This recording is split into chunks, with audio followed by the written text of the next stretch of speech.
안녕하세요, 여러분. 자, 이제 오늘 또 한번 힘차게, 오늘 개인적으로 컨디션이 좀 괜찮은데 한번 힘차게 수업을 시작해 보도록 하겠습니다. 자, 오늘은 43강이고요. 학습지 43과 교과서 256, 261쪽 살펴보시면 되겠고요. 저번 시간에 이야기했듯이 이제부터 어떤 선거라던가 이런 것들이 계속해서 이어지고 개헌 같은 것들도 계속 이어지기 때문에 전에 얘기를 했듯이 유튜브 설명란, 저번 강의 유튜브 설명란에 보면은 그 학습지 없는 분들은 다운로드 받아서 보시면 도움이 될 겁니다. 자, 그럼 오늘은 무슨 이야기를 할 것인가 하니, 자, 4.19 혁명과 민주화를 위한 노력이라고 하는 중단원이고요. 오늘 볼 거는, 자, 4.19 혁명, 그 다음에 5.16 군사정변과 박정희 정부까지 들어가게 되겠습니다. 자, 그래서, 자, 그럼 저번 시간에 어디까지 이야기를 했는지를 우리가 생각을 해보면서 오늘 4.19 혁명에 대한 이야기를 진행을 해야겠죠. 자, 우리 저번 시간에는, 자, 보세요. 발췌개헌과 4.4 5입개헌이라고 하는 이야기를 했었습니다. 그 중에 이제 4.4 5입개헌, 즉, 초대 대통령에 한해서 3선 금지 조항을 적용하지 않는다라고 하는 개헌을 통해서 이제 1956년 3대 대선에 출마를 한 이승만 대통령이 다시 당선이 되죠. 그런데 이승만 대통령이 당시에 당선이 될 때에 이제 윤보선이라고 하는 후보가 죽게 되고, 자, 그러는 과정들 속에서 조봉암이라고 하는 후보가 상당히 많은 표를 얻었다고 했습니다. 유효표의 약 30% 정도를 얻었다고 했죠. 자, 그러면서 이제 조봉암이라고 하는 후보를 이제 진보당 사건이라고 하는 걸 통해서 사형을 집행을 하게 되고, 여러 가지 반공 체제를 강화하는 속에서 이제 독재, 종신 집권 체제를 갖추어 나가고 있었다라고 하는 이야기로 저번 시간이 끝났었습니다. 자, 그러면 1956년 대선 다음은 이제 몇 년 대선일까요? 대통령 임기가 4년이라고 한다면 1960년 대선일 겁니다. 1960년 대선이겠죠. 자, 그러면 우리가 1960년 대선의 상황을 한번 살펴보도록 하겠습니다. 자, 제4대 대통령 선거고요. 자, 그랬을 때, 자, 자유당의 대통령 후보 여전히 이승만 후보가 나왔고요. 자, 자유당의 부통령 후보 이기붕 후보가 나왔습니다. 그리고 민주당의 대통령 후보 이번엔 조병옥 후보가 나왔고요. 자, 민주당 부통령 후보 여전히 저번과 같이 장면 후보가 나왔었습니다. 자, 제4대 대통령 부통령 선거입니다. 자, 그런데 자, 몇 가지 조건들을 당시에 좀 이야기를 해보도록 하겠습니다. 자, 첫 번째, 요 숫자를 한번 써볼게요. 1875. 뭘까요, 이게? 이승만 대통령이 1875년생입니다. 느낌이 잘 안 와요? 강화도 조약 1년 전에 태어났어요.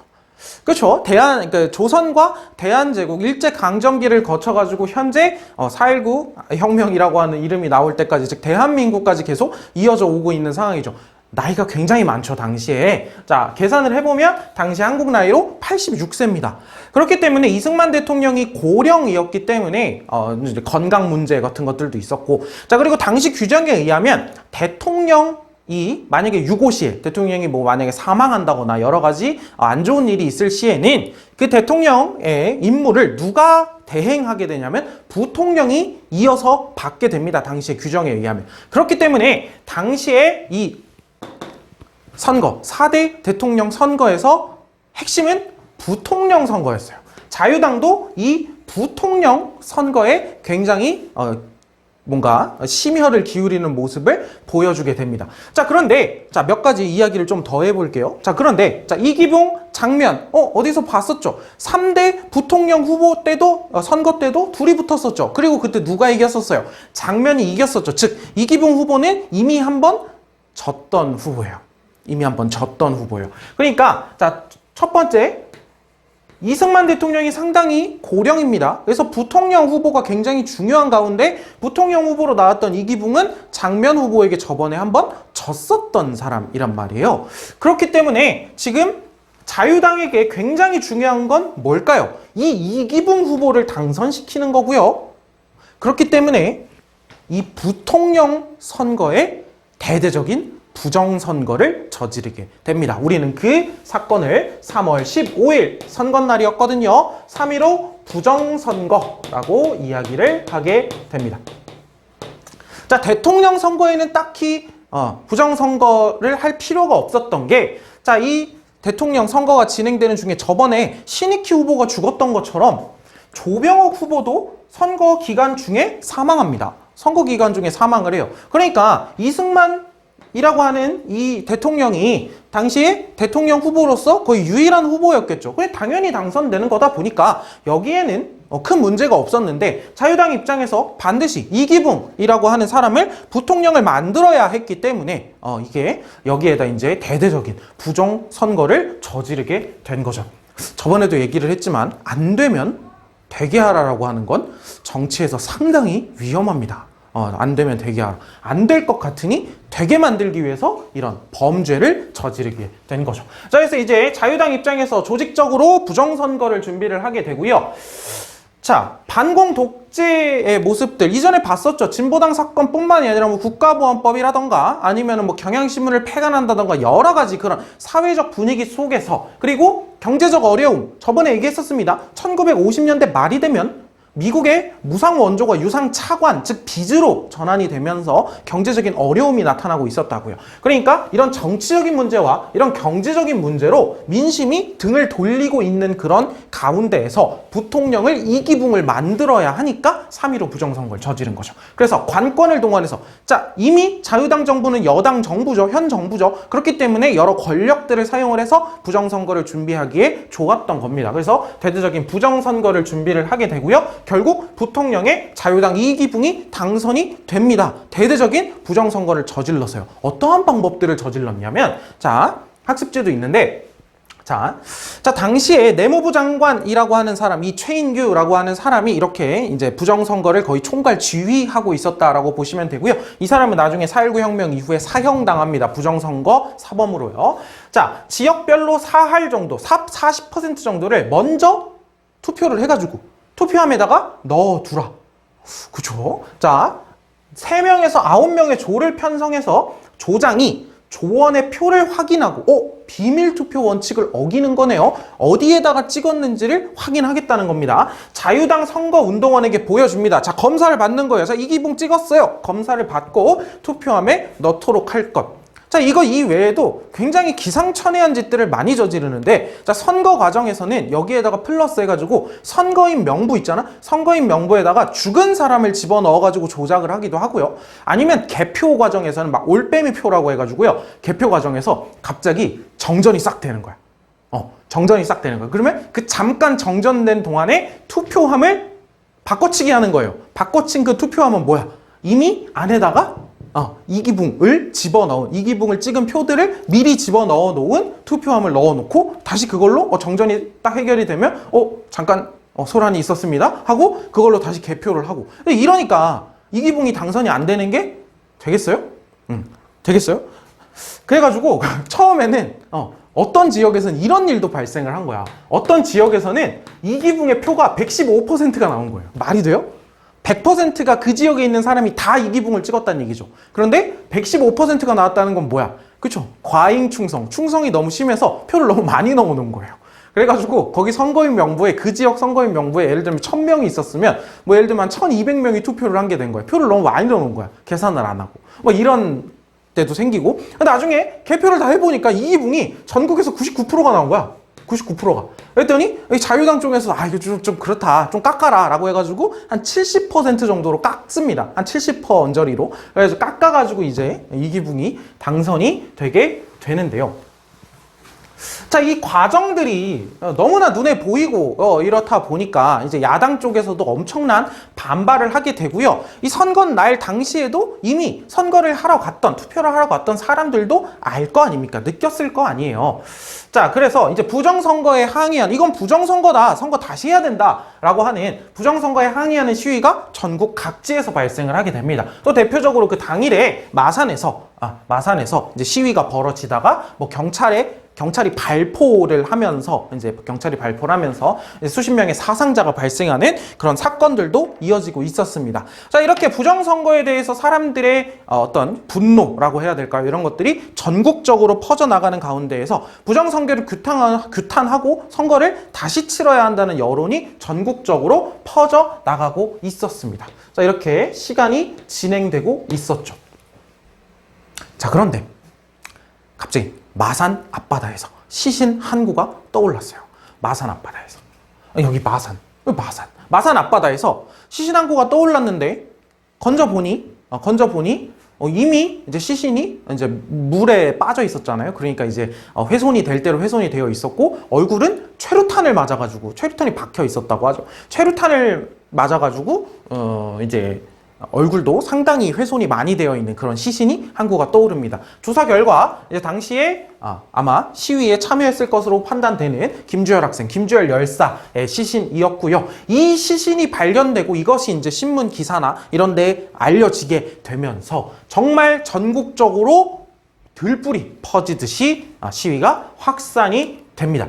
처음에 이승만 정부는 이거를 어떻게 막을까 고민을 하다가 지금 현재 이러한 부정선거라고 얘기하는 이런 시위의 뒤에는 북한이 있다, 공산당이 있다 라고 얘기를 하면서 여러분 모두 진정하십시오 라고 얘기를 하면서 나름대로의 민심을 수습하려고 하는, 이전부터 사용하고 있었던 그런 반공이라고 하는 이야기를 다시 꺼내게 되죠. 하지만 이거는 사실 그 사람들의 분노에 기름을 붓는 격이었을 거 아니에요. 당연히 뻔히 눈을 뜨고 봤는데, 그리고 사람이 죽었는데 라고 하는 그런 상황들 속에서 이제 시위는 더욱더 격렬해지게 됩니다. 결국 1960년 4월 19일에 서울에서 대학생, 중고생, 시민 할 것 없이 다 거리로 나와서, 수만 명의 시위대가 거리로 나와서 지금의 청와대인 당시 경무대라고 하는 곳으로 나아가게 됩니다. 그 과정에서 이제 나아가게 되는 그 행진 과정에서 경찰들이 발포를 하게 되면서 사람들이 상당히 많이 죽게 되죠. 이 4.19혁명 과정에서요, 4.19혁명 과정에서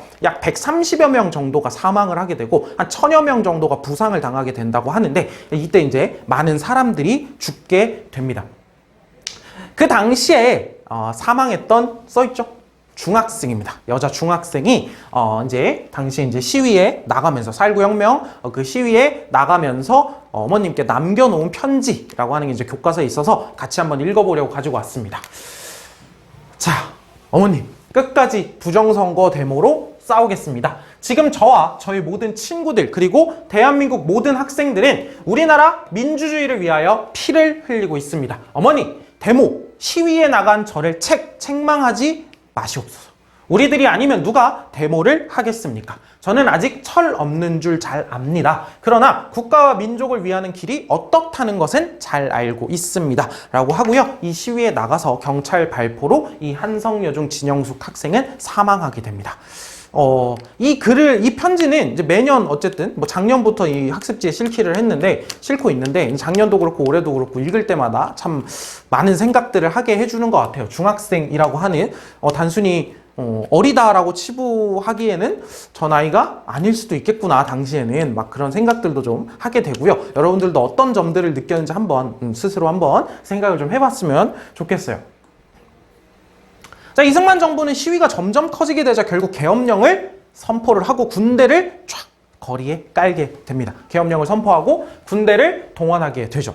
자, 그런데 당시의 상황이 점차 진행되는 걸 보니까 이게 민심이 걷잡을 수가 없겠다라고 판단을 한 사람들이 저런 계엄군이라던가 경찰 내에도 이제 있게 되고요. 여기 써 있듯이 계엄군 사령관 쪽에서 그 시민들을 향해서 선제 먼저 발포를 하지 말라던가 아니면 시위대에 동조하는 계엄군들이 나온다던가 이런 좀 뭔가 이제 민심이 정말로 등을 돌렸구나 하는 그런 태도들이 보이는 그런 상황들도 전개가 됐었습니다.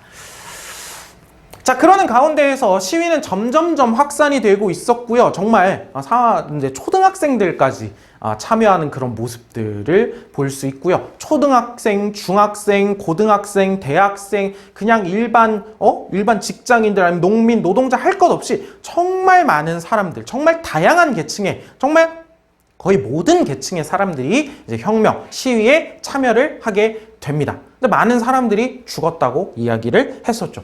자, 그러면서 결국 마지막에 거의 정말 상징적인 의미로서 딱 종지부를 찍어 주었던 것 중에 하나가 바로 이겁니다. 대학 교수단 시위입니다. 자, 이 대학 교수들 입장에서 자신들의 제자, 대학생들 참 많이 죽었죠. 많이 다치기도 했고요. 시위의 진행 속에서. 그래서 대학 교수단들이 약 300여 명의 대학 교수단이 거리로 나옵니다. 피켓에는 이렇게 쓰여 있었어요.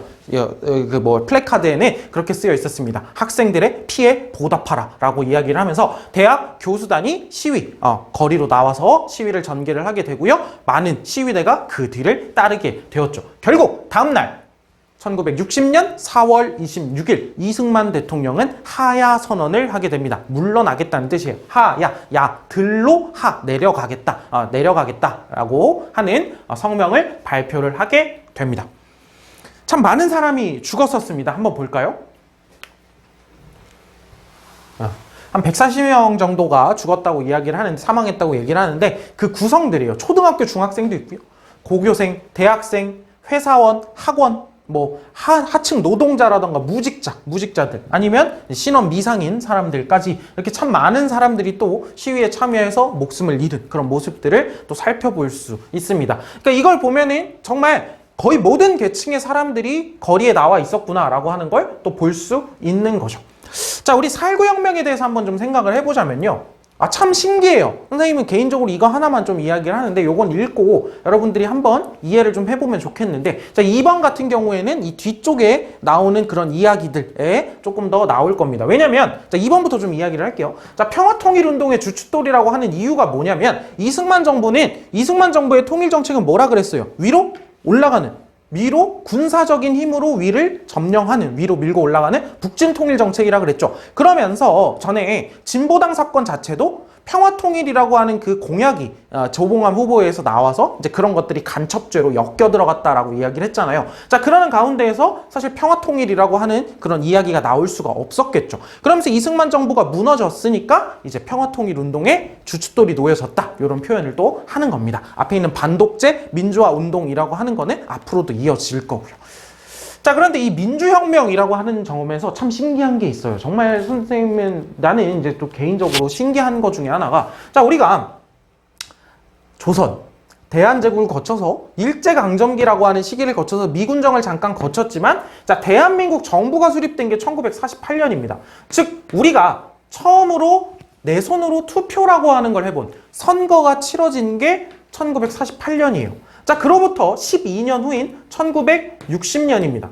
이 1960년에 사람들이 민주주의를 외치면서 자신들이 뽑은 지도자를 끌어내렸어요. 민주주의를 외치면서. 자, 이 원동력이 뭐였을까라고 또 생각을 해보면, 이제 많은 교육이 진행되는, 예를 들면 이제 무상교육이라던가 의무교육이라던가 이런 상황들 속에서 이제 많은 기본적인 교육들이 깔려 있는다거나 이런 것들이 있었겠지만, 참 이런 짧은 시간 내에 사람들이 이런 행동들, 이런 생각들을 할 수 있었다는 게 또 개인적으로 선생님도 또 굉장히 신기하기도 합니다. 여러분들도 한번 이것저것 또 생각을 해보셨으면 좋겠어요. 자, 그러면 자, 봅시다. 자, 이제 4.19 혁명으로 이승만 대통령이 내려왔습니다. 이승만 대통령이 내려왔고요. 4.19 혁명이 일어나자 이기붕 후보는요, 당시 이제 이기붕 부통령 당선자죠. 이기붕 부통령 당선자는 이 사태로 이제 자기가 더 이상 살아남을 수 없을 거라고 생각을 했는지 집으로 돌아가서 일가족이 동반 자살을 하게 됩니다.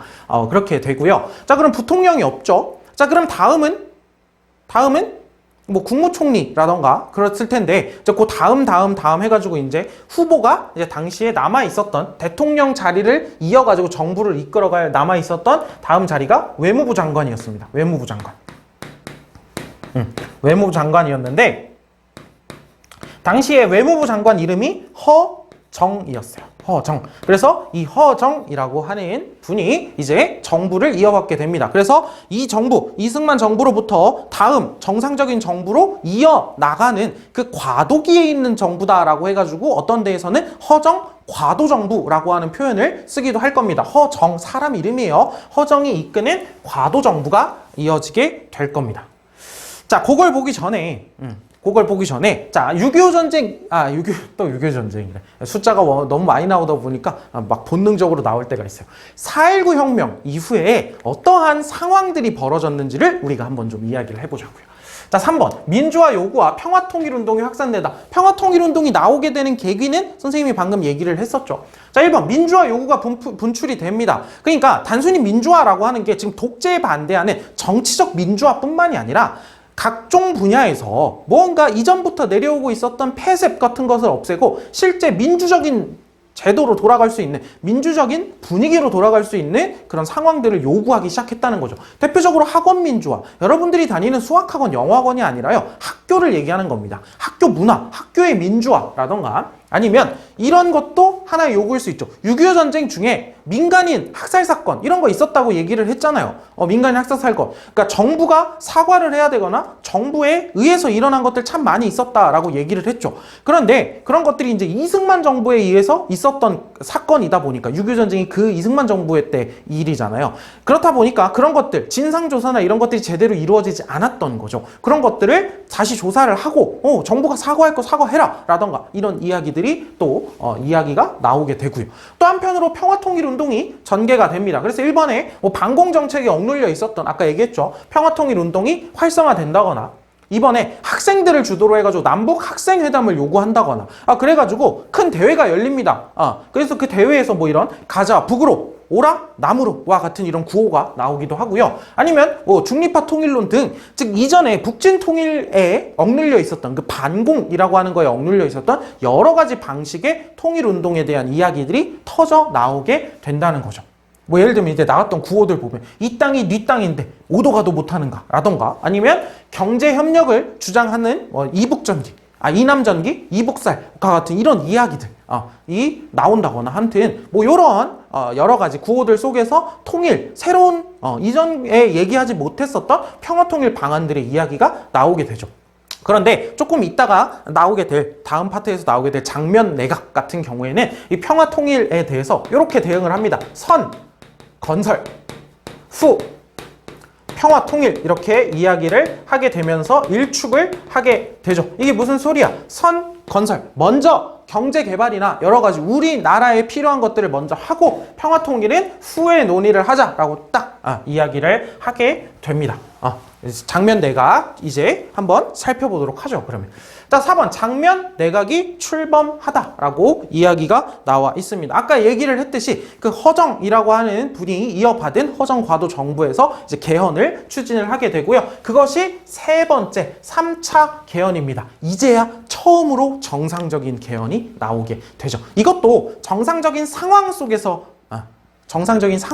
나온 개헌은 아닐 수 있겠지만 어쨌든 정상적인 방식을 통해 가지고 이루어진 개헌입니다. 이 3차 개헌이 이루어지게 되고요. 이 3차 개헌이 이전부터 이승만 정부 때부터 계속해서 이야기가 나오고 있었던, 무슨 얘기가 나오고 있었냐면 딱히 이제 현재 온라인 강의에서는 언급하지 않았던 것 같은데, 자, 이승만 대통령의 어떤 대통령의 힘이라던가 아니면 대통령의 리더십이 굉장히 의심을 받으면서, 자, 대통령을 없앨 수는 없고 대통령의 힘을 쭉 빼놓을 수 있는 어떤 제도, 내각 책임제에 대한 이야기가 야당 쪽에서 계속해서 나오고 있었거든요. 그 내각 책임제가 시행이 됩니다. 처음으로. 자, 그래서 제일 핵심 3차 개헌은 내각 책임제가 시행된 개헌이다 라고 여러분들이 또 반드시 기억을 해 주어야겠죠. 결국 이제 4.19 혁명 이후 4.19 혁명의 결과 내각 책임제 정부가 만들어지게 될 겁니다.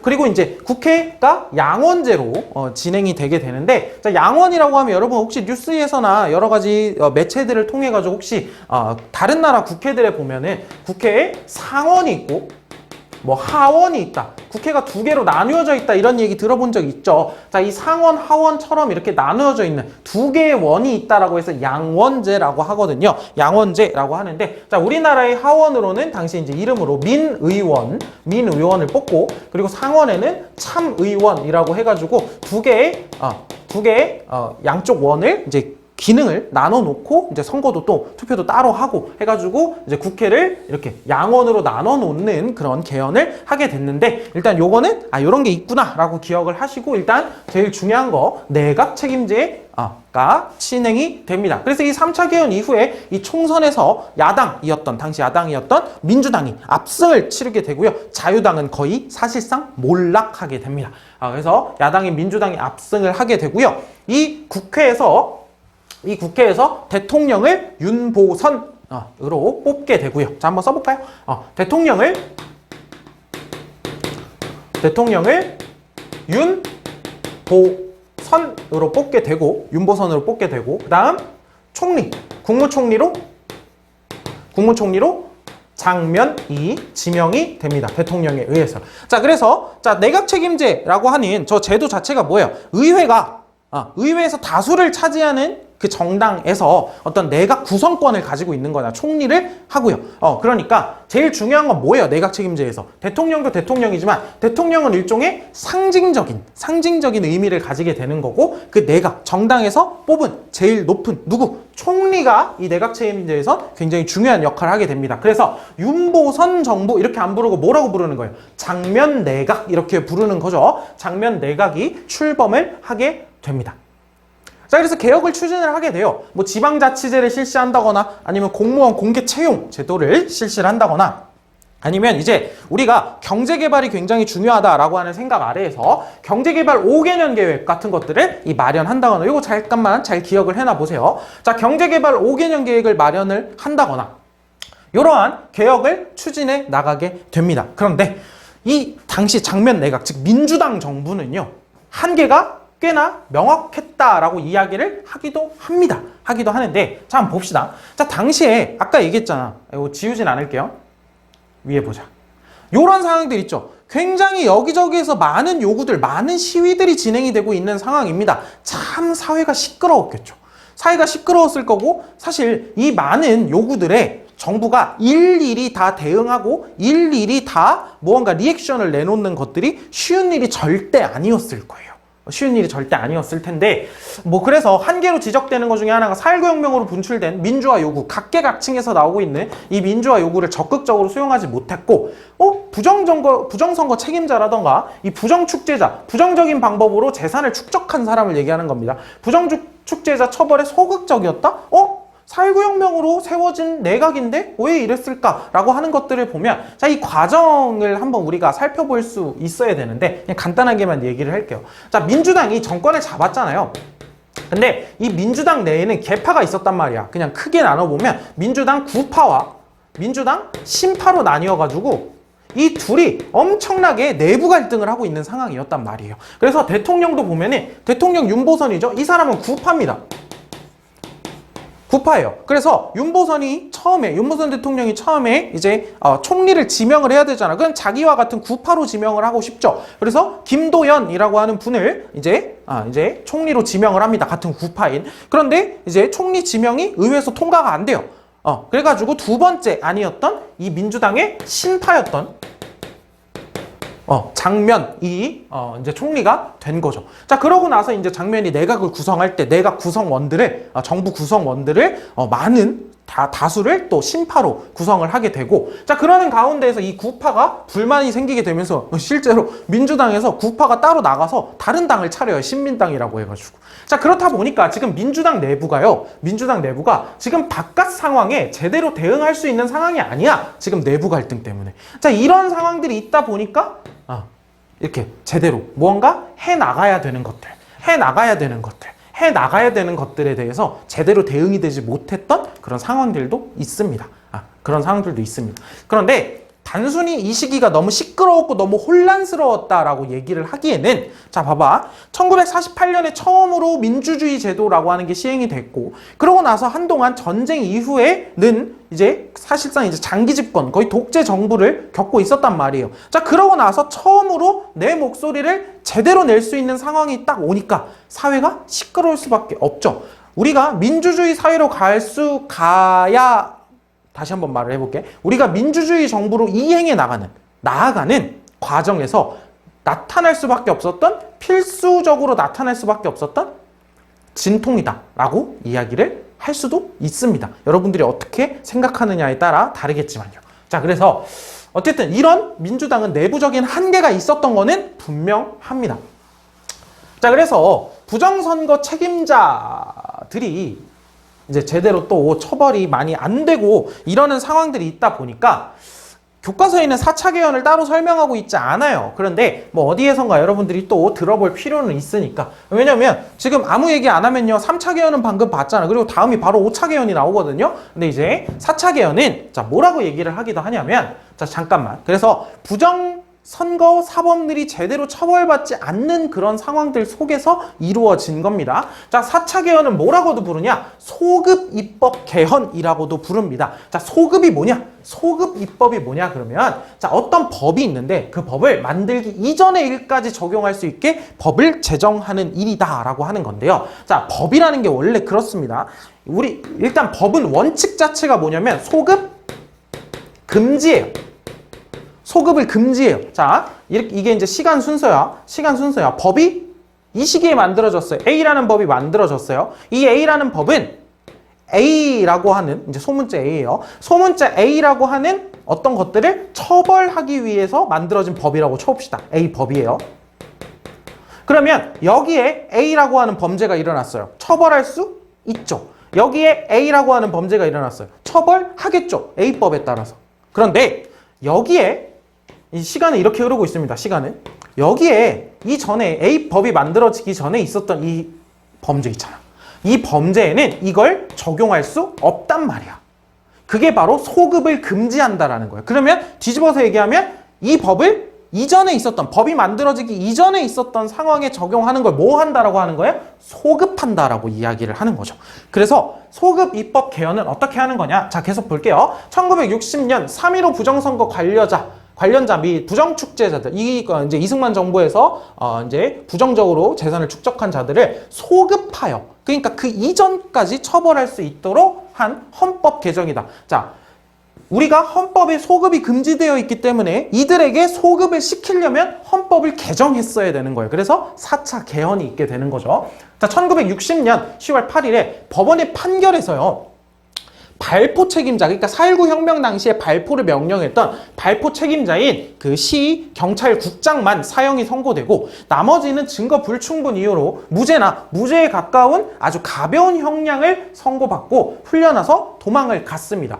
그런데 이에 이제 많은 사람들이 또 분노를 했겠죠. 4.19 혁명에 참여한 사람도 있고, 여기에 4.19 혁명 과정에서 다친 사람, 죽은 사람들, 유가족들 굉장히 분노를 했겠죠. 그 과정에서 이에 격분한 4.19 혁명 부상학생 50여 명이 국회의사당을 점거하고 민주당 정부 물러가라 라고 외치는 그런 사건들, 그런 시위를 점거 시위를 하는 사건이 벌어지자, 이를 계기로 그래서 이승만 정권 시절에 권력의 영합, 권력에 들러붙어서 있었던 인물들을 처벌하기 위한 제도 마련이 논의되기 시작했고, 그 법적 근거를 마련하기 위해서 10월 17일 개헌안이 제출된 게 저 4차 개헌입니다. 그러니까 사실 봐봐. 여기에 3.15 부정선거가 있었잖아. 여기에 시기적으로. 그런데 그 3.15 부정선거를 처벌하기 위한 법을 만든다고 해서 시기적으로 그 이전 거를 처벌할 수가 없다니까요. 소급 금지라니까. 그러니까 이게 가능하게 하기 위해서 이들에 대해서는 소급이 가능하다라고 하는 방식으로 헌법을 개정을 했던 겁니다. 이제 그게 4차 개헌이라고 보시면 되겠고요. 자, 그래서 이렇게 장면 내각은 민주당 내부의 진통도 있고 여러 가지 삐걱거리는 가운데에서 조금씩 시간이 흘러가고 있었는데, 이때 이 사회, 이 정부, 이 나라의 상황을 보고 있었던 세력들이 있었으니 누구냐면 군부입니다. 군대 세력들이었고요. 그 군대 세력들은 현재 이 장면 내각, 4.19 혁명 이후의 대한민국을 뭐라고 규정하냐? 혼란이라고 규정을 합니다. 혼란이다. 그래서 이 혼란을 수습을 하고 이전에 있었던 썩어 빠진 정치인들을 싹 정리를 하고 우리가 이 사회를 정화하고 발전시키겠다. 발전시키는 그 토대를 닦겠다라고 하면서 이 군부 박정희 소장의 지휘 아래에 군부가 이제 정변을 일으키게 됩니다. 그러면서 그에 따라서 어떻게 돼요? 그에 따라서 장면 내각 민주당 정부는 붕괴되죠. 우리는 그 사건을 뭐라고 부르냐? 5.16 군사 정변이라고 부르게 됩니다. 5.16 군사 정변이라고 부르게 되죠. 자, 그럼 가봅시다. 자, 5.16 군사 정변 당시의 주도자들이고요. 이게 흑백 반전을 해놨더니 굉장히 무슨 호러 사진 같이 나왔죠? 이제 당시에 박정희 소장이 있습니다. 별 2개죠? 박정희 소장이 여기에 가운데 서 있습니다. 자, 5.16 군사정변과 박정희 정부로 넘어가 보도록 하겠습니다. 1번. 군복을 벗은 군사정부가 등장하다. 이건 무슨 얘기인지 이따가 좀 얘기를 해보겠습니다. 자, 5.16 군사정변이 그래서 군대에 의해서 발생이 됐습니다. 5월 16일 거의 자정을 기해가지고 새벽 동안 발생했던 일이고요. 새벽 동안 발생했던 일이고 사실상의 정변이 거의 언저리쯤 끝나고 나서 방송국을 점령한 후에 방송국 새벽에 방송국을 점령해서 방송국을 통해서 방송을 했던 5.16 혁명 공약입니다. 이제 당시에 새벽 5시에 방송이 되었는데요. 자, 1번.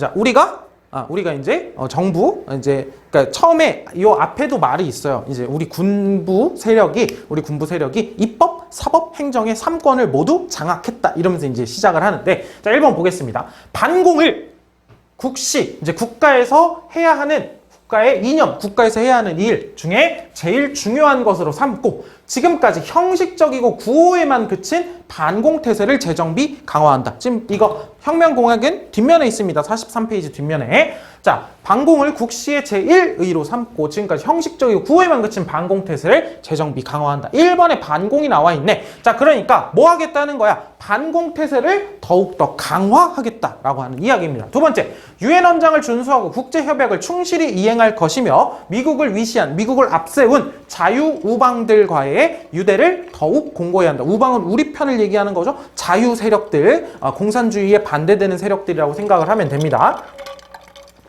3번, 이 나라의 부패와 구악, 옛날부터 이어져 오고 있었던 악을 다 불태워버리고 없애버리고 퇴폐한 국민의 도의와 민족 정기를 다시 바로잡기 위해 청신한 기풍을 진작시킨다. 뭐 요건 그렇게 한번 보시면 되고요. 4번, 절망과 기아선상에서 허덕이는 민생의 고통을 시급하게 해결하고 국가 자주경제 재건에 총력을 경주한다. 그러니까 이제 앞으로 여러분들이 이제 스포일러를 좀 하자면 박정희 정부의 제1은 뭐예요? 이거예요. 경제개발과 반공입니다. 경제개발과 반공. 자, 그래서 국가 자주경제 재건에 총력을 경주한다. 5번, 민족적 수건인 국토통일을 위하여 공산주의와 대결할 수 있는 실력 배양에 전력을 집중한다. 6번. 자, 6번. 그래서 아까 같은 제목이 나오는 겁니다. 자, 이와 같은 과업이 위에 있었던 이런 일들이 성취되면 참신하고도 양심적인 정치인들에게 언제든지 정권을 이양하고 우리들 누구야? 군인들 본연의 임무, 즉 국방의 임무에 복귀할 준비를 갖춘다. 6번 한번 생각을 해나 보세요.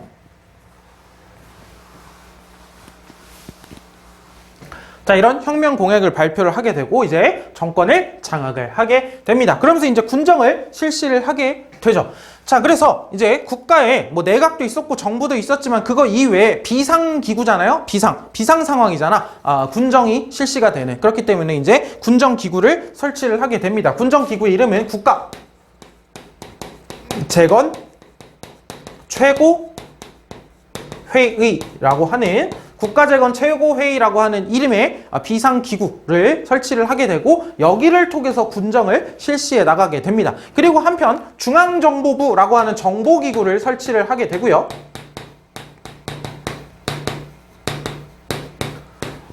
여기에서부터 이제 많은 사람들이 또 중앙정보부를 통해서 이게 국가정보기구잖아요. 그래가지고 이제 뭐 예를 들면 정적들 있잖아. 정적들 뭐 자신들에게 비판 세력들이라던가 이런 사람들이 또 중앙정보부로 많이들 끌려가가지고 또 목숨을 잃거나 몸이 또 불구가 되거나 이런 사람들도 앞으로 많이 나오게 될 겁니다. 일단 국가정보기구로서의 역할도 하겠지만요. 중앙정보부를 설치를 하게 되고요. 두 번째, 언론을 탄압을 합니다. 이제 당시에 정부 기구 밑에 공보부라고 하는 곳을 설치를 해가지고 이제 군정 여기에 군정의 어떤 여러 가지 정책들을 선전하기도 하고 실제 언론들의 비판이나 이런 것들을 통제하고 탄압하기도 하는 그런 모습들을 보여주게 될 거고요. 한편 정치활동 정화법이라고 하는 법을 만들어서 정치인의 활동, 기존 정치인들의 활동을 금지시키는 그런 모습을 볼 수 있습니다. 그래서 연표를 보면 알겠지만 그 당시에 국회가 기존 정치인들의 활동이 금지가 되니까요. 자, 그러면 이런 것들을 실시를 하면 아까 뭐라 그랬어요? 6번에 뭐라 그랬어? 우리는 이와 같은 과업을 성취하면 참신하고도 양심적인 정치인들에게 정부를 이양하고, 정권, 권력을 이양하고 우리는 우리들 본연의 임무로 돌아가겠다라고 이야기를 했죠. 그런데 약속을 어겼다면 어긴 거고 안 어겼다면 또 안 어긴 거죠. 제목으로 다시 돌아갑니다. 군복을 벗은 군사정부가 등장한다. 박정희라고 하는 군인은 이제 군복에서 양복으로 갈아입습니다. 정장으로 갈아입고요. 자신이 1963년 대통령 선거에 나오게 됩니다. 먼저 그 전에 5차 개헌을 진행을 하게 되고요. 그러니까 뭐에 따라서, 그러니까 이전에 봐봐. 4차 개헌은 소급 입법 개헌이라고 했고요. 3차 개헌 때 내각 책임제 때 대통령을 내가 언뜻 얘기했는데 대통령을 누가 뽑았다 그랬어요? 국회에서 뽑았다 그랬어요. 4차는 간선제였습니다. 그래서 이제 5차 개헌 때는 뭘 바꾸는 거야, 다시? 대통령 중심제로 바꾸는 거죠. 내각 책임제였잖아. 그래서 대통령에게 권력을 다시 돌려주는 한편, 뭘로? 직선제로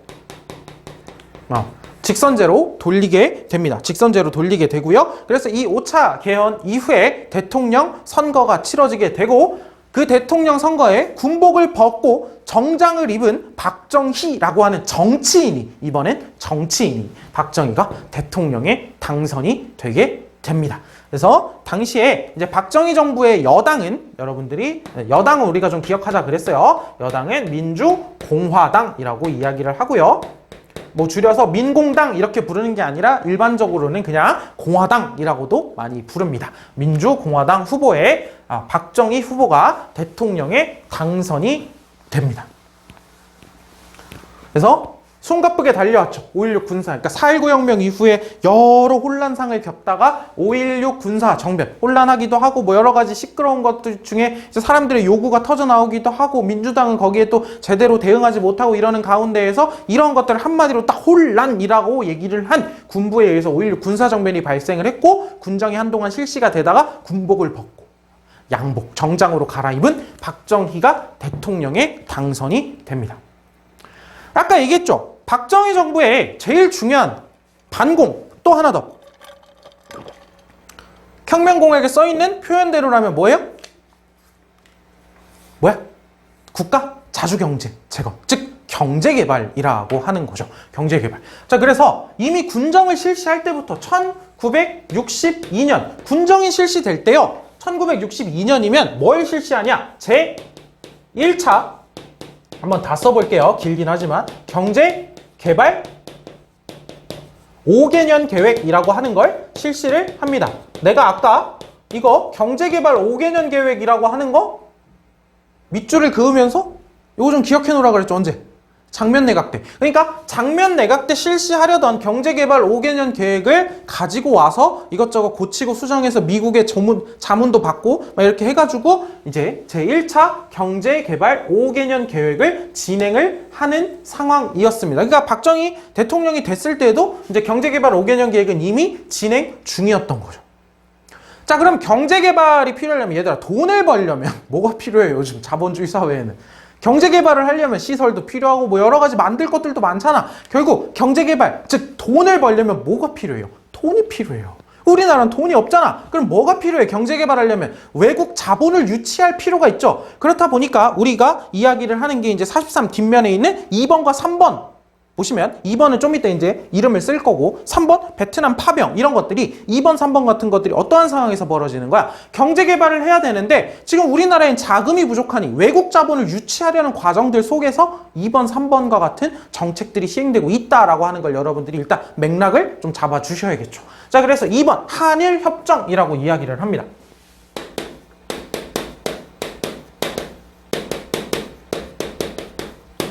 한일협정, 그래서 한일 기본조약을 체결하다라고 이야기를 하는데요. 자, 배경을 좀 살펴보면 배경이 이래저래 간단하지만은 않습니다. 배경이 이래저래 간단하지만은 않는데 일단 첫 번째는 방금 이야기를 했어요. 자, 1번. 박정희 정부도 어느 정도는 알고 있습니다. 물론 선거를 통해서 선거를 통해 가지고 이제 대통령이 된 거는 맞지만 그들의 시작은 군사정변이란 말이에요. 그러면 단순히 정치적 정당성 이외에 이 정권이 유지될 수 있는 또 다른 정당성이 하나 더 필요해요. 확실한 정당성이. 이제 그거를 이들은 경제개발이라고 하는 걸로 삼은 거고요. 그 경제개발을 하기 위해서 외국 자본 유치가 굉장히 필요했던 거죠. 그래서 방금 얘기했듯이 한창 1965년이죠. 한창 제1차 경제개발 5개년 계획이 진행되는 중에서 외국 자본이 필요하기도 했고요. 그럼 다른 나라의 상황들도 한번 살펴봅시다. 자, 미국의 요구도 있어요. 미국의 요구. 미국의 요구도 있는데, 자, 봐봐. 자, 여기 한국이 있어요. 일본 있고, 태평양 저 멀리에, 저 멀리라고 치고, 여기 미국이 있죠. 여기 태평양 바다고요. 자, 한국과 미국은 한미 상호방위 조약이라고 하는 동맹 관계입니다. 미일도 미국과 일본이 미일 안전보장 조약이라고 하는 동맹 관계입니다. 근데 이 둘은 지금 사이가 매우 안 좋죠. 그런데 미국 입장에서는 지금 여기 위엔 소련이 있잖아. 여기 북한 있고 여긴 중국이잖아. 즉 미국이 이 동북아시아에서 이들 공산권 국가들을 포위하기 위해서 생각을 하는 건, 자, 여기 밑에 중국 밑에 타이완도 있죠. 대만. 자, 이 공산권 국가들을 포위하기 위해서 미국이 생각하는 건 이 라인이에요. 이 라인. 조금 더 좁게 보면은 한미일 삼각동맹, 이거를 생각을 하고 있단 말이야. 근데 이 둘이서 지금 사이가 안 좋아. 그러니까 미국이 한국에 계속 압박을 넣습니다. 어떻게 해라. 일본과 국교 정상화해라 라고 압박을 넣습니다. 한미일 동맹체제를 구축하려고 하는, 이 동북아시아의 공산권을 막으려고 하는 미국의 요구도 들어있고요. 두 번째, 우리가 6.25전쟁 파트, 6.25전쟁의 영향에서 얘기를 했는데, 6.25전쟁 이후에 굉장히, 6.25전쟁 과정에서 그리고 이후에 굉장히 경제적으로 발전한 나라가 어디라 그랬죠? 저기 일본이라 그랬죠. 일본. 6.25전쟁 전쟁 특수로 이제 무기도 갖다 팔고 이러면서 굉장히 경제가 발달했다고 했어요. 그럼 1960년대 정도가 되면 일본이 경제가 많이 올라왔단 말이야. 자본도 좀 쌓였어요. 그러면 일본뿐만이 아니라 자본이 이만큼 쌓이면요, 단순히 국내에서만 그 돈을 굴릴 게 아니라 이 돈을 어디엔가 투자하고 싶죠. 해외 어디엔가 투자하고 싶죠. 그 해외 시장에 대한 욕구가 일본이 한창 올라올 때였습니다. 그러니까 일본도 한국 시장이라고 하는 곳이 필요했던 거죠. 그래서 일본의 어떤 요구도 맞아 떨어졌습니다. 한국도 돈이 필요했고요. 경제개발 자금이 필요했고요. 미국도 어떤 안보적인 측면에서 필요했고, 일본도 또 경제적인 이유에서 필요했고, 여러 가지가 맞아 떨어졌던 겁니다. 그런데 이 한일협정 순탄치만은 않았습니다. 자, 박정희 정부 이전에도 이승만 정부 때부터 계속 이야기가 나오고 있었어요. 자, 몇 차, 1차, 2차 계속 협정이 이루어지고 있는데, 회담이 이루어지고 있는데 다 결렬이야. 왜냐면 얽혀있는 게 너무 많아요. 청구, 이제 배상과 관련해가지고, 이제 식민지, 지배에 대한 배상, 청구권, 이런 것과 관련해가지고, 이제 안 맞는 것들도 있고, 그래가지고 이제 회담이 계속 결렬이 되고 있었단 말이야. 그런데 이제 이때 회담은 강렬한 목적 의식이 있었어요. 경제개발 자금이나 이런 거. 그래가지고 꽤나 많은 것들이 또, 희생이 당한 측면들도 있어. 그래서 식민 지배에 대한 사죄나 배상을 받는다거나 이런 이야기들이 없는 상황. 그리고 약탈 문화재 반환. 일본이 약탈해간 문화재를 반환한다거나 이런 것들에 대해서 뭔가 구체적인 이야기들, 아니면 우리가 확실히 요구할 건 요구하는 그런 상황들이 전개되지 않은 상태에서 회담이 진행이 되었고요. 심지어 이 것이 뭔가 아직 제대로 잘 회담이 여전히 좀 뭔가 일본과 한국의 입장이 다른 측면들이 있을 때 어떻게 진행이 되냐면, 이제 김종필이라고 하는 사람을, 김종필 앞으로도 몇 번 더 나올 겁니다. 김종필이라고 하는 사람을 비밀리에 일본에 보내요. 그래서 김종필, 이제 당시에 일본의 담당자가 오히라입니다. 그래서 김종필 오히라 비밀회담이라고 해가지고 이 비밀회담의 메모가 나중에 밝혀져요. 그러면서 이걸 어떻게 했다? 또 비밀리에 뭔가 진행을 하려고 했던 그런 모습들도 보여지고 있고, 막 이러니까 이제 당시에 이런 것들에 대해서 우리가 굉장히 일본에 대해서 굴욕적인 외교를 하고 있다라고 하면서, 그러니까 왜냐면 진행 중에도 사람들이 어느 정도 알 거 아니에요. 지금 한국과 일본이 뭔가 국교 정상화와 관련된 이야기를 하고 있다. 그래서 굴욕적인 외교를 철회를 해라라고 요구하는 여러 시민들의 요구가 빗발치게 됩니다. 그래서 학생들과 시민들이 또 이 한일 굴욕 외교를 비판한다라고 하면서 많은 시위를 벌이게 되고요. 대표적인 시위가 6월 3일에 진행됐던 6.3 시위입니다. 1964년에 6.3 시위입니다. 왜 64년이고 이건 65년인지 뭔 소린지 알겠죠? 그러니까 진행 중에 반대를 한 거예요. 이런 것들이 회담이 진행되는 중에. 그래서 이 6월 3일에 이제 대대적인 시위가 벌어지니까 이날 계엄령을 선포를 하게 됩니다. 정부 내 비상계엄령을 선포하고 이제 군대를 쫙 깔아놓은 상태에서 결국 1965년 협정을 체결을 하게 됩니다. 한일협정을 체결하게 되고 여기는 한일기본조약이라고 되어 있죠. 한일협정은요, 우리가 한일기본조약은 일반적으로 그러니까 한국과 일본의 기본 관계를 규정하고 있는 한일 기본조약 플러스 4개의 부속 협정을 묶어가지고 우리가 한일 기본조약이라고들 이야기들 많이 합니다. 그 협정의 내용을 보면 청구권, 아까 얘기했죠. 배상 뭐 이런 거 관련된 청구권, 그 다음에 경제협력 관련된 협정 하나, 그 다음에 제일교포 문제와 관련된 협정 하나, 그리고 어업이잖아요. 물고기 잡는 거, 쉽게 얘기해서 물고기 잡는 거, 어업과 관련된 협정 하나, 그리고 마지막으로 보면은 이제 문화재, 문화협력과 관련된 협정 하나, 이렇게 해가지고 4개의 협정이 달려 있습니다. 그래서 이제 한일 기본조약을 체결을 하게 되는데요. 이제 한일 기본조약의 앞부분 한 번만 살펴보도록 하죠. 그래서 이제 기본조약에 이제 서로 얘기를 한 거예요. 제2조. 자, 1910년 8월 22일 무슨 날이냐면요. 이게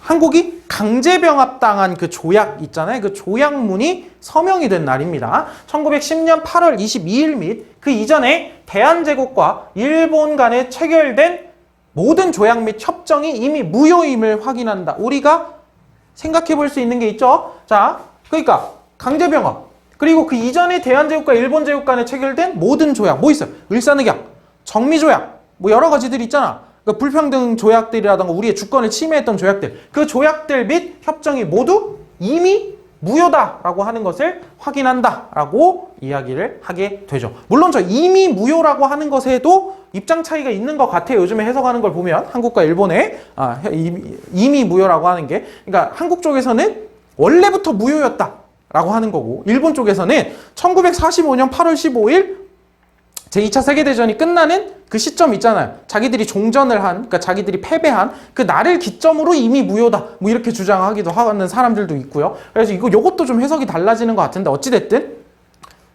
이미 무효라고 하면 이제 우리가 이제 해석하는 방식으로 설명을 하겠습니다. 자, 그래서 원래부터 무효였다라고 하는 걸 인정을 한 거고요. 자, 제3조. 대한민국 정부가 국제연합 유엔 총회 결의에서 명시된 바와 같이 한반도에 있어서 유일한 합법 정부임을 이제 일본이 또 인정을 하게 되고요. 외교적으로 또 중요한 의미를 가지죠. 제3조 같은 것도. 자, 그래가지고 이제 제2조, 제3조와 같이 이런 한일 기본조약 플러스 아까 얘기했던 대로 청구권, 경제협력 관련된 거, 뭐 제일교포, 어업, 그 다음에 문화재, 문화협력, 뭐 이런 여러 가지 협정들이 함께 체결이 됩니다. 그런데 이게 참 청구권이라던가 특히나 이런 배상 관련된 문제들이 법적으로 얽혀있는 게 되게 많아가지고 여러분들에게 일일이 설명하기도 어렵고요. 선생님도 개인적으로 조금 더 추가적으로 공부를 진행을 하고 공부를 해야 되고 공부를 하고 있고 그런 부분입니다. 자, 그래서 결과를 이제 간단하게 좀 살펴보면 경제개발 자금을 확보를 하게 됩니다. 경제개발 자금을 일부 확보하게 되는데, 자, 일본으로부터 무상, 그냥 받은 돈이에요. 무상으로 3억 달러.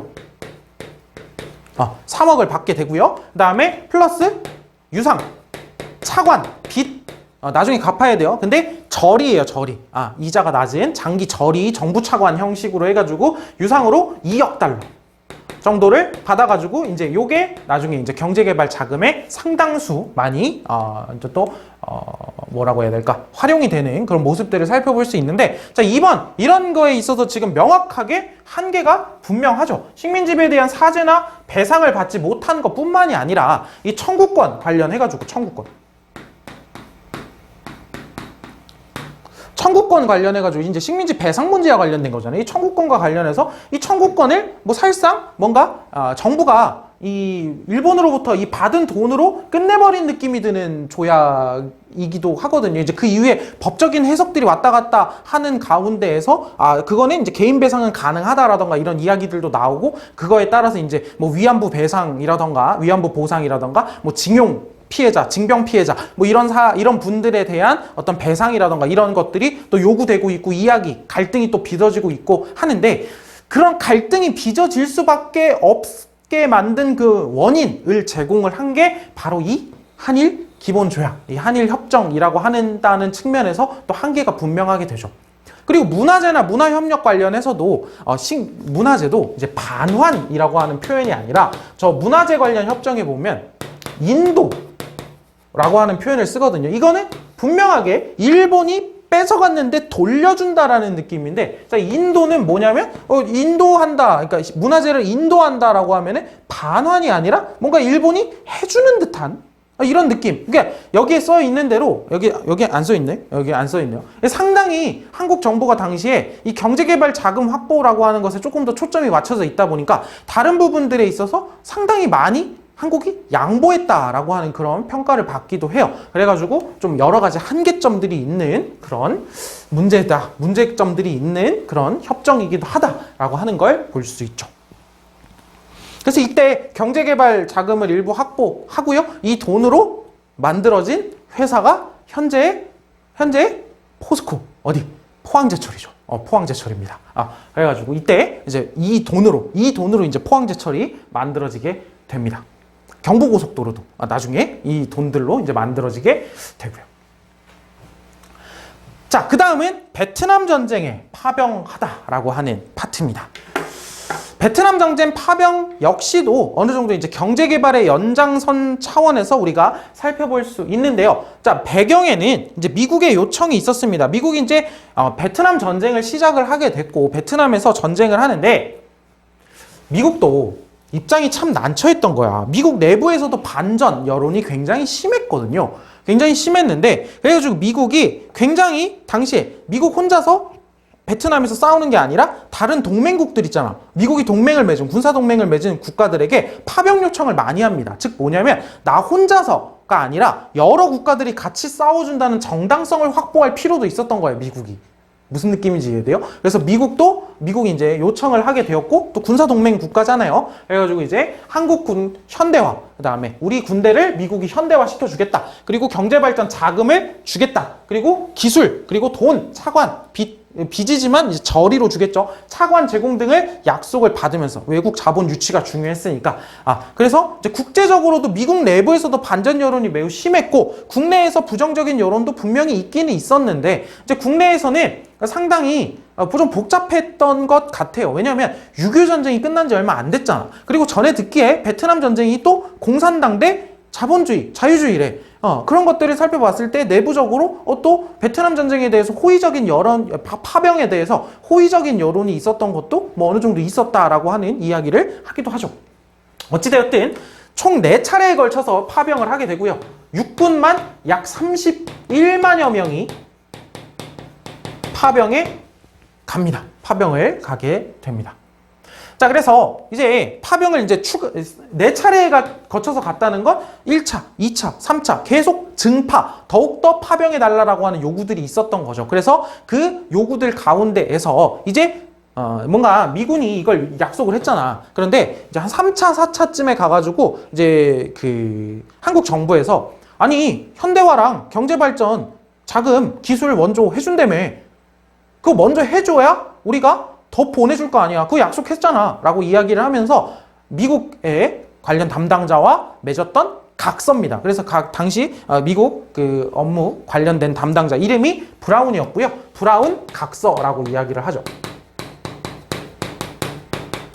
그러니까 베트남 파병이 진행되는 중에 중간에 그러니까 미국이 약속했던 것들을 문서화하자라고 해가지고 맺었던 게 이제 브라운 각서라고 보시면 되겠고요. 그래서 군사원조, 경제원조 이런 파트로 나뉘어져 있는데 간단하게 한번 살펴보면 자, 군사원조 보겠습니다. 1번 한국에 있는 한국군의 현대화 계획을 위하여 앞으로 수년 동안 상당량의 장비를 미국이 한국에게 제공하는 거죠. 2번 월남, 베트남 쪽에 파병되는 추가 증파, 추가 파병하는 병력에 필요한 장비를 미국이 제공한대요. 장비도. 자, 증파에 따른 모든 추가적 원화 경비를 미국이 부담할 거래요. 돈, 원화, 경비. 자, 3. 월남에 파견되는 추가 병력을 완전히 대치하게 될 보충 병력을 장비시키고 훈련하면서 재정도 이제 부담을 하겠다.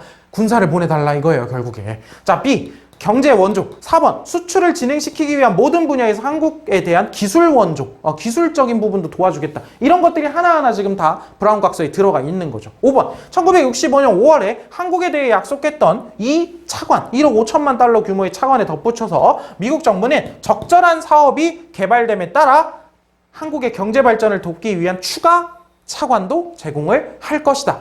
이런 이야기들이 이제 브라운 각서에 들어가 있습니다. 자, 그래서 1964년에 우리가 첫 파병을 가서 1973년 이때가 베트남 전쟁이 끝나는 해거든요. 파리 평화협정이라는 게 맺어지면서 1973년에 베트남 전쟁이 끝나면서 한국군이 돌아옵니다.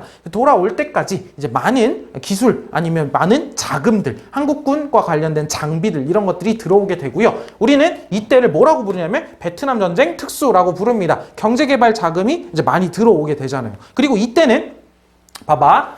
자, 1962년에 제 1차 경제개발 5개년 계획이 시작됐다 그랬죠. 그럼 다음은 언제야? 62, 63, 64, 65 2, 3, 4, 5 한 다음에 이제 1967년에 제 2차 경제개발 5개년 계획이 진행이 됩니다. 오케이? 그래서 제 2차 경제개발 진행이 되고 있는 중이죠. 베트남 전쟁 파병이 한창 제 2차가 진행될 때죠. 이 앞쪽부터 시작은 하지만 한창 제 2차가 진행될 때죠. 그래서 이제 국군 전력이 증강할 뿐만 아니라 이 베트남 특수는 이 2차 경제개발 5개년 계획과 맞물려가지고 여러 가지 자금들이 들어오면서 경제 발전을 위한 발판이 요 시기에 이제 마련이 된다라고 하는 이야기를 하는데 또 한편으로 따지자면은 당시에 많이 파병이 되어가지고 또 사망을 하기도 했던 우리 국군, 우리 청년 장병들의 피로 맺어진 또 그런 만들어진 경제 발전이다라고 우리가 또 한번 또 생각해 볼 수도 있겠죠. 그래서 5천여 명 정도가 당시에 이제 사망을 했다고 하고요. 전사를 했다고 하고 이제 그 중에 이제 한 1만여 명 정도가 부상을 당하고 그리고 이제 당시에 이제 월남전 그 베트남 전쟁의 양상 자체가 굉장히 그 당시 거기 이제 숲풀도 우거져 있고 그 숲풀 사이사이에 어떤 당시 이제 공산군들이 베트남 공산군들이 굉장히 또 숨어가지고 여러 가지 활동들을 전개하고 게릴라 작전을 전개하고 막 이러다 보니까 이 당시에 고엽제라고 해서요. 그 숲풀이 우거져 있으면 거기서 작전을 전개하기가 어렵잖아. 결국에 공산군들이 막 지형을 알고 숨어 있을 수도 있고 그래서 막 고엽제를 막 뿌려요. 뭐냐면 고엽 이파리를 말려 죽이는 거예요. 그러니까 나무를 싹 죽이고 거기서 작전을 전개하는 거지. 근데 당연히 그 고엽제가 사람에게 맞으면 당연히 안 좋겠죠. 안 좋은 수준이 아니라 막 죽을 수도 있겠죠. 정말로. 그렇게 빠른 시일 내에 막 수풀을 막 이렇게 쫙 정리를 할 정도의 약이니까. 그래서 고엽제로 후유증이라던가 이런 걸로 이제 고엽제 후유증 등으로 인해서 고통을 받고 있는 고엽제 피해자들도 한 2만여 명 정도가 있고요. 국군. 그 당시에 이제 베트남 파병을 갔던 사람들 중에서. 자, 그래서 이제 수많은 청년들의 희생뿐만 아니라 이제 가서 이제 그 과정에서 또 우리가 어떻게 보면 또 이렇게 얘기할 수도 있을 것 같아요. 그러니까 물론 군사 동맹이었던 미국의 요청을 받은 거기도 하고 그리고 또 한편으로 우리도 6.25 전쟁과 같은 어떤 그 공산국가와 자유주의 국가의 대결을 했던 국가로서 또 베트남 쪽에 또 공산주의 국가가 또 들어선다고 하는 건 우리의 안보에도 영향을 미칠 수도 있었겠지만 그럼에도 불구하고 이제 가가지고 베트남 양민들이 또 학살당하고 희생당하는 그런 문제들도 있었을 것이고 그리고 이런 문제들도 있죠. 이건 또 지금까지 이어져고 있는 문제죠. 라이따이안이라고 하는 건데요. 이거는 이제 당시에 한국군으로 갔거나 아니면 한국군에 같이 갔었던 한국군 노동자들 있죠. 노무자들. 그 노무자들 사이에서 노무자들이나 한국군과 그냥 플러스 당시에 이제 베트남 거기 현지인 여성들 사이에서 낳은 아이들이라고 생각을 하면 되는데요. 이 라이따이안과 관련해 가지고 그러니까 여기에 강간 피해들로 인해 가지고 생긴 아이들도 있었을 것이고요. 실제 결혼한 케이스들도 많습니다. 거기에 현지에 이제 처를 두고 이제 거기에서 결혼해 가지고 낳은 아이들도 있고요. 근데 이제 나중에 파병이 끝나고 돌아오면서 그 아이들은 거기에 약간 혼혈과 같은 개념으로 거기 그대로 남아버린 거죠. 거기에 그대로 남아버리고 이제 그 아이들은 어딜 가나 이제 혼혈에 그러니까 이제 소위 이제 다문화 요즘에 이제 다문화 사회라고 하면서 이제 그런 것들에 대해서 인식이 조금씩 더 좋아지고는 있지만 그러한 이제 뭐라고 해야 될까 차별을 받는 그런 문제들 이 라이따이안 문제도 굉장히 또 심각한 문제 중에 하나다라고 하는 것도 한번 생각해 볼 수 있을 것 같습니다. 요즘에 혼혈이라고 하는 표현을 잘 안 쓰는 것 같은데 실제로 혼혈이라고 하는 표현이 정식적으로 요즘에 써도 되는 용어인지는 잘 모르겠네요. 혹시 적절하지 않은 표현이었다면, 듣고 기분 나쁜 학생이 있었다면 사과드립니다. 자, 자 이렇게 계속해서 박정희 정부는 경제개발이라고 하는 거를 위해서 이제 한일협정을 통해서 또 자금을, 베트남 파병을 통해서 자금을, 그러면서 일단 국가 자체가 국가 자주경제재건이라고 하는 이름 아래에 계속 경제개발에 총력을 기울이고 있습니다. 자, 그래서 박정희가 경제적 성과를 내세우면서 1967년 다음 대선에서 두 번째 대통령이 됩니다. 두 번째로 재선에 성공을 하게 됩니다. 대통령은 재선까지죠. 뭐라 그랬죠? 안 되면 안 되는 줄도 알아야죠. 안 되는 줄도 알아야죠. 그런데 안 되면 되게 하라가 다시 나오게 됩니다. 장기 집권을 도모하면서 뭐라고? 삼선 개헌을 추진을 하게 됩니다. 삼선 개헌을 추진을 하게 되는데, 이 개헌을 또 이렇게 손쉽게 빠르게 추진할 수 있었던 이유 중에 하나가 뭐냐면, 요 전에 총선이 치러졌었는데, 요 전에 7대 총선일 거예요. 아마 요 전에 총선이 치러졌었는데, 그 총선에서 당시 여당이었던 공화당의 의석수가 전체 재적 의석수의 3분의 2 이상을 달성을 합니다. 이 3분의 2 이상이라는 건 뭘 할 수 있다는 얘기예요? 여당 의원들만 가지고 뭘 할 수 있다? 개헌을 할 수 있다. 그래서 이걸 이렇게도 얘기해요. 3분의 2 이상을 가져가면. 그래서 민주공화당의 의석수가 개헌선을 돌파한 상황이었습니다. 즉 여당만 가지고도 개헌을 할 수 있었던 상황이라는 거죠. 그래서 삼선 개헌을 추진합니다. 박정희가 세 번째 선거에 나갈 수 있게 하겠다라고 하는 그런 개헌인 거죠. 이번에 횟수로 따지면 몇 번째예요? 6번째죠. 6차 개헌이게 됩니다. 자, 2번. 그래서 삼선 개헌 반대 운동 당연히 전개가 되겠죠. 그 이전에 이승만에 대한 트라우마도 있잖아. 헌법을 계속 바꿔가면서 무언가 자신의 욕구, 자신의 목적을 달성하기 위한 방식으로 헌법을 바꾸는 게 지속이 되다 보면 저건 분명히 언젠가 문제가 생긴다라고 하는 걸 우리 이전에 이승만 정부에서 봤잖아요. 그 당시 사람들은. 그렇기 때문에 격렬한 삼선개헌 반대운동이 전개될 수밖에 없어요. 그래서 야당과 국민의 격렬한 반대, 그리고 전국적으로 시위가 전개가 되고 있는 이런 상황들입니다. 그런데 마침 또 1968년 상당한 수준의 안보 위기가 몰라치게 됩니다. 한 해예요.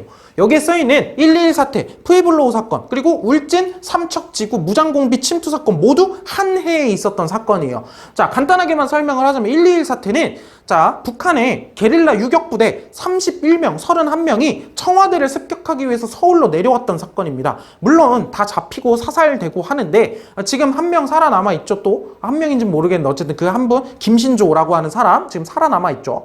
그리고 우리나라에 살고 있어요. 김신조라고 하는 사람. 이때 1.21 사태로 내려왔었던.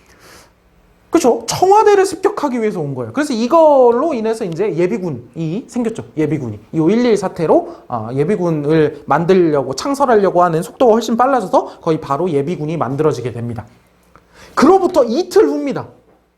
이틀 후에요. 저쪽 동해바다에서 미국의 정보 수집 함이었던 푸에블로호라고 하는 배가 북한의 여러 이제 초계정이라든가 북한의 여러 가지 이제 군사함들에 의해서 납치되는 사건이 발생을 합니다. 이 푸에블로호 사건, 그렇죠? 미국 배가 당시에 이제 북한이 이제 정말 간이 배 밖으로 나왔나 보죠. 어쨌든 이런 또 안보 위기 상황도 있었고, 그러고 나서 또 울진 삼척지구 뭐냐면 저 동해 강원도 삼척, 그리고 그 밑에 보면은 경상북도 울진 강원도 지역입니다. 그 울진 삼척지구에 약 130여 명, 120여 명, 130여 명 정도의 무장공비가 침투를 했던 사건이에요. 남한 쪽에다가 이제 공산주의 혁명을 일으키기 위한 기반을 만들었겠다라고 하면서 이 무장 간첩들이 침투했던 사건입니다. 이때는 이미 또 향토 예비군이 창설이 되어 있어서 그래도 어느 정도 또 빠른 시일 내에 정리가 되게 되는데, 자, 이러한 1968년에 1.21 사태, 푸에블로호 사건, 울진 삼척지구 무장공비 침투 사건과 같은 일련의 안보 위기들이 일어나게 되고 경제 개발은 지속되고 있고, 자, 그러는 가운데서 이제 삼선 개헌의 논리는 이겁니다. 현재 우리는 경제 개발을 계속 하고 있다. 하던 사람, 우리가 잘 하고 있지 않느냐? 하던 사람이 하는 게 맞을 뿐만이 아니라 지금 전 세계적으로, 그리고 우리나라는 북한과 대결 속에서 안보 위기에 빠져 있다. 이렇게 우리나라가 발전 중에 있고 언제 어떻게 될지 모르는 이런 안보적으로는 또 위기인 상황들 속에서 이 박정희라고 하는 사람을 중심으로 강력한 리더십을 중심으로 우리나라가 똘똘똘 뭉쳐서 앞으로 나아가야 한다. 그런데 지금 법이 가로막고 있으니 우리는 그 헌법을 개정해야 한다라고 얘기를 하는 거죠. 6차 개헌, 3선 개헌을 밀어붙이게 됩니다. 그래서 여기 써있듯이 반공태세를 강화 그리고 국가 발전이라고 하는 것을 구실로 삼아서 개헌을 1969년 단행하게 되고요. 그 다음 대선, 못 나올 뻔했던 대선이죠. 1971년 다음 대선에서 박정희가 야당에 이제 김대중 후보 나오죠. 요때 이제 40대였습니다. 40대의 김대중 후보를 박정희가 누르고 대통령에 당선이 됩니다. 그래서 그 이후에 이제 반공 독재는 더욱더 강화되게 될 거고요. 참 다음에도 얘기를 할 것 같은데 요 대통령 선거, 제7대 대통령 선거에서 박정희가 이렇게 얘기를 해요. 그러니까 다시는 이제 국민 여러분들께 표를 달라는 이야기를 하지 않겠습니다. 그렇죠. 이제 이번을 마지막으로 하겠다라는 뜻으로 얘기를 한 거겠죠. 어쨌든 다시는 표를 달라고 하지 않겠습니다. 그리고 김대중은 이렇게 얘기합니다. 이번에 만약에 박정희가 대통령에 당선이 된다라고 하면은 이제 다시는 선거 같은 게 없는 완전 1인 독재 체제, 완전한 총통제를 시행할 수도 있다라고 하는 그런 이야기를 하게 돼요. 둘 다 맞는 말이 되어버렸죠. 왜? 그 이후에 간선제, 독재, 간선제가 시행이 되면서 박정희는 더 이상 국민에게 표를 달라고 할 필요가 없었고요. 김대중이 얘기했던 것대로 1인 독재라고 하는 이제 다음 시간에 무슨 얘기를 하게 될까요? 10월 유신에 대한 이야기를 하게 될 겁니다. 됐죠? 자, 오늘도 수업이 좀 길었네요. 오늘도 이제 방금 아우트로는 다 한 거예요. 이제 다음 시간에 무슨 얘기 할 것까지도. 그래가지고 여러분들이 오늘도 처음부터 끝까지 이제 4.19 혁명부터 이제 박정희가 제7대 대통령 선거 3선 개헌 이후에 여러 가지 상황들까지 벌어지는 그런 모습까지 여러분들이 쫙 흐름상으로 한번 전개를 해보시고요. 연표 2개 활용을 하면서 이런 흐름들 속에서 진행이 되고 있구나라고 하는 걸 같이 학습지랑 보면은 아마 좀 도움이 될 겁니다. 도움이 되라고 만든 거니까 도움이 돼야겠죠. 자, 오늘도 모두 수고 많았고요. 그럼 다음 시간에 방금 얘기했던 대로 10월 유신부터 한번 시작해 보도록 하겠습니다. 모두 수고 많았습니다.